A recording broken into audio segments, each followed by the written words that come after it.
The dua that Shaykh al-Islam Ibn Taymiyyah rahimahullah called it the best of dua, the most comprehensive dua, and the most beneficial dua in the Qur'an. And this dua is known to every single Muslim on earth, most of them. And the dua is Ihdina Sirat al-Mustaqim. This is literally the best dua. There are two kinds of guidance. Ihdina, I'm asking for guidance. What kind of guidance? There are two kinds of guidance. Guidance at-ta'lim, guidance al-irshad, guidance of teaching. Like for example, and this is the job of the prophets and the shuyukh, and I tell you that, ya shabab, or I tell someone, you have to pray, you must pray. Salat is very important. Salat is the rukn of the deen. I tell them that. I'm guiding him to the importance of salat. This is the first kind of guidance which is known to everybody. Now, the second kind of guidance is the guidance called guidance at-tawfiq. This is only, strictly, exclusively for Allah Azza wa Jal. So I can tell the guy to pray, but only Allah can make the salat beloved to his heart. Many of us suffer with our children, right? I did this. Listen carefully. If you really did your best from the beginning, you tried your best, everything with your child, and he or she are not being righteous, you have done your best, and the guidance is only from Allah Azza wa Jal. But Allah knows your best. Do not take this as an excuse. I tried my best. No. What's wrong with the formula? I am asking, I'm begging, and the one I am asking can do anything. And our state is, you all know what's happening. So where's the problem? The problem is with the way we are asking. إياك نعبد وإياك نستعين اهدنا الصراط المستقيم صراط الذين أنعمت عليهم غير المغضوب عليهم ولا الضالين. No feeling, no understanding. Yalla. I just want to get it over with. I want to just finish. Yalla, they're waiting for me. The game is waiting. The movie is waiting. My family is waiting. The cooking is waiting. Yalla, ihdina sirat al-mustaqim. What kind of request is this? What kind of demand? What kind of dua is this? You are asking the best dua. Wallahi, before I came here, I said, Ya Allah, make my speech change. Everybody's ihdina sirat al-mustaqim. Because if that is answered, wallahi, all our life will change. All Muslims' life will change. Alhamdulillah Rabbil Alameen, with the help of Allah Azza wa Jal, this series was beyond successful. And Allah subhanahu wa ta'ala put so much barakah in it that it went all over the world. Tonight, inshallah ta'ala, we will finish the series with the dua that Shaykh al-Islam Ibn Taymiyyah rahimahullah called it the best of dua, the most comprehensive dua, and the most beneficial dua in the Qur'an. And this dua is known to every single Muslim on earth, most of them. And the dua is Ihdina Sirat al-Mustaqim. This is literally the best dua. Because if this dua is answered, everything that you hoped for in the dunya and in the akhirah is the best, is done. Subhanallah. So let's explain this dua. First, Ihdina. Why plural? I am alone talking to Allah Azza wa Jal. As a matter of fact, this plural started from Iyaka na'budu wa Iyaka nasta'in. It's in plural. Right? It's not Iyaka a'budu wa Iyaka asta'in. Ya Allah, we all worship you and we all seek your help. And then after that came Ihdina, guide us. Number one, it is more befitting to Allah subhanahu wa ta'ala when you ask him in plural. Yani, Ya Allah, I'm not the only one that worship you. I'm not the only one who need your guidance. We all are lost without your guidance. Number one. Number two, can you imagine Imam Sheikh Sajjad is reading the Fatiha and saying, Ihdini Sirat al-Mustaqim, and we are all saying, Ameen. طيب ya Sheikh, what about us? Subhanallah. Imagine the Imam in general is saying, guide me, and we are saying all Ameen. What about the people behind you, the hundreds, the thousands, or the millions in Mecca that are staying behind you, praying behind you? So, ihdina is more befitting for the position of the ayah and the meaning of the ayah. Second, if you know a little bit of Arabic, there are three different verbs. There's a fi'l madi, fi'l mudari', and fi'l amr, right? There is a past verb, there's a recurring verb, and there's an order verb, command. What is ihdina? It's a fi'l amr. طيب, am I ordering Allah? No. Subhanallah. Our scholars said, when the fi'l al-amr, when the command verb comes from the lower to the higher, it's a dua. And when it comes from the higher to the lower, from Allah to His ibad, it's an order, it's a command. Ittaqullah, fear Allah. But when it comes from the ibad to Allah, Ya Allah, ihdini, afini, ighfirli. I'm not ordering Allah, I'm requesting Allah. It becomes a dua. Now there are two kinds of guidance. Ihdina, I'm asking for guidance. What kind of guidance? There are two kinds of guidance. Guidance at ta'lim, guidance at irshad, guidance of teaching. Like for example, and this is the job of the prophets and the shuyukh, and I tell you that, ya shabab, or I tell someone, you have to pray. You must pray. Salat is very important. Salat is the rukn of the deen. I tell them that. I'm guiding him to the importance of salat. This is the first kind of guidance which is known to everybody. Now, the second kind of guidance is the guidance called guidance at-tawfiq. This is only, strictly, exclusively for Allah Azza wa Jal. So I can tell the guy to pray, but only Allah can make the salat beloved to his heart.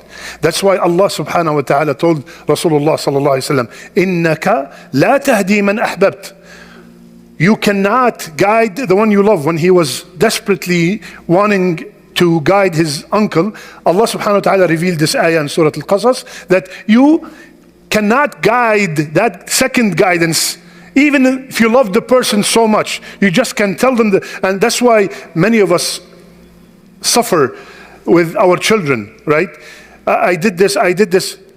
Listen carefully. If you really did your best, from the beginning, you tried your best, everything with your child, and he or she are not being righteous, you have done your best, and the guidance is only from Allah Azza wa Jal. But Allah knows your best. Do not take this as an excuse. I tried my best. No. As a matter of fact, our beloved Imam just recited, Ya Allah, my son, Nuh alayhi salam. Ya Allah, my son, min ahli, he is from my family. إِنَّهُ لَيْسَ مِنْ أَهْلِكَ. Because the son did not follow his father, Allah subhanahu wa ta'ala told Nuh alayhi salam, he's not from your family. So the relationship even with me and my children is according to the deen. The minute my son leaves the deen, I leave him. This is exactly what the Shaykh recited. I talk to him, I try to convince him, I do everything possible. But when he insists of leaving the deen, Habibi, lakum dinukum waliya deen. Even if it was my closest people to me. So, guide me, Ya Allah, ihdina as-sirat al-mustaqim. Ya Allah, guide me. Both kinds of guidance. And look at the greatness here. Allah subhanahu wa ta'ala did not say, ihdina ila as-sirat, to, or ihdina lis-sirat, or ala as-sirat. He left it open. Ihdina as-sirata. What does that mean? I want, Ya Allah, all kinds of guidance. I want, Ya Allah, all kinds of guidance. I want to know about the guidance. I want to follow the guidance. I want to do the guidance sincerely from the bottom of my heart. I want to do that guidance, that ibadah, according to the sunnah of Rasulullah sallallahu alayhi wa sallam. And, Ya Allah, keep me on the straight path. That's why it's not only once a day, minimum 17 times a day. Ihdina as-sirat al-mustaqim. Guide us, Ya Allah, to the straight path, and keep us on the straight path, and make us perform the ibadat that are pleasing to you. Because ya akhwan, as-sirat al-mustaqim is the sirat, is the path that leads to the pleasure of Allah and eventually to the Jannah. And subhanallah, the hadith when Rasulullah sallallahu alaihi wasallam told us that Allah subhanahu wa ta'ala, after he finished the Jannah, he told Jibreel, go take a look at Jannah. And Jibreel came back and said, so Allah told him, what do you think? He said, Ya Allah, whomsoever sees it would love to enter it. Then Allah subhanahu wa ta'ala surrounded the Jannah with hardships. And then he told Jibreel, go take a look again.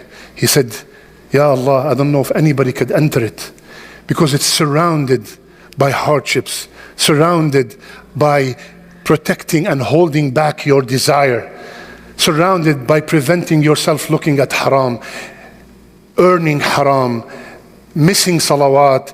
It's surrounded by a lot of hardships, while Jahannam is surrounded by all kinds of desires.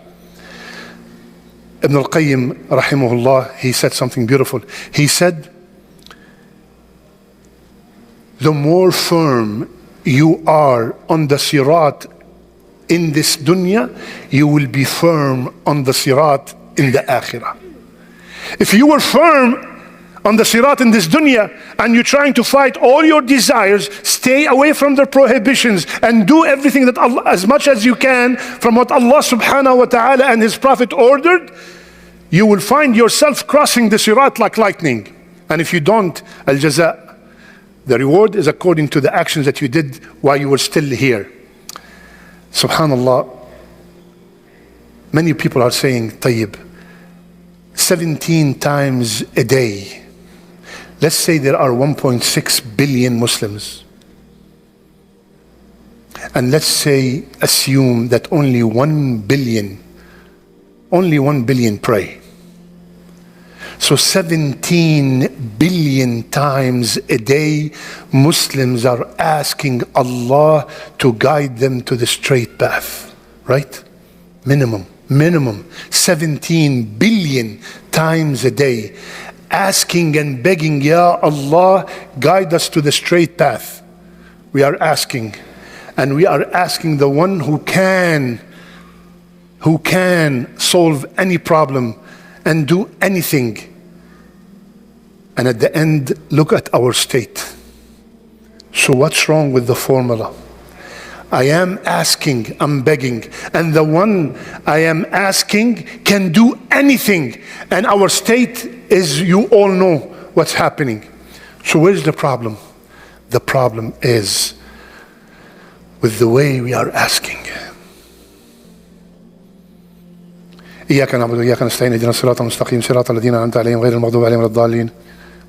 No feeling, no understanding. Yalla, yalla, yalla. I just want to get it over with. I want to just finish. Yalla, they're waiting for me. The game is waiting. The movie is waiting. My family is waiting. The cooking is waiting. Yalla, ihdina as-sirat al-mustaqim. What kind of request is this? What kind of demand? What kind of dua is this? You are asking the best dua. Wallahi, before I came here, I said, Ya Allah, make my speech change everybody's ihdina as-sirat al-mustaqim. Because if that is answered, wallahi, all our life will change. All Muslims' life will change. If I am really begging, Ya Allah, I beg you, Ya Allah, keep me on the straight path. Keep my children on the straight path. Keep my dhurriya, my offspring on the straight path. My brothers and sisters all over the world. If they're, imagine 17 billion times. I always give you this example. I know this brother, let's call him Ahmed. Brother Ahmed is multi-billionaire. And not only that, he's extremely generous. And you came and asked me for money. I said, you know what? Go to Ahmed. Multi-billionaire and extremely generous. So you came back. I said, everything's okay? He said, no. He did not give me anything. So I went to Ahmed. I said, Ahmed, you never, every time I send you someone, you always take care of them. He said, Sheikh, you should see the guy, the way he asked. Give me $20. I want $20 now. The way we are asking Allah Azza wa Jal is not proper. So ya akhwan, when it comes to ihdina as-sirat al-mustaqim, we already prepared the praise. Alhamdulillahi Rabbil Alameen. I'm praising Allah. Ar-Rahman Ar-Rahim. Maliki Yawmiddin. Iyaka na'bud wa iyaka nasta'een. After all this praise, اهدنا الصراط المستقيم. Wallahi, yani, subhanallah, with the state that we are in, we should be focusing and putting our heart in اهدنا الصراط المستقيم. So ya akhwan, please, every time you recite, yani, is it coincidence or is it just words that we have to repeat? How come it's not duha that we have to repeat 17 times a day? How come it's the Fatiha? How come it's the Fatiha? Have you ever asked yourself why it's the Fatiha? Why did Allah and His Prophet choose the Fatiha to be the one repeated so many times? So many times. Have you ever seen anyone on earth say, I am bored from repeating the Fatiha? Allahu Akbar. You repeat anything for 5-6 times. Come on, ya akhi, Allah, next, give me something else except the Fatiha. Subhanallah. So, I end the series with the best dua ever, and I ask Allah subhanahu wa ta'ala to guide us all to the straight path and keep us on the straight path, guide our children to the straight path, keep them steadfast on the straight path. I ask Allah subhanahu wa ta'ala to make us from the people whom their last words are La ilaha illallah. I ask Allah to grant our daughters the righteous husbands and grant our sons the righteous wives. I ask Allah subhanahu wa ta'ala to make our last deeds our best deeds.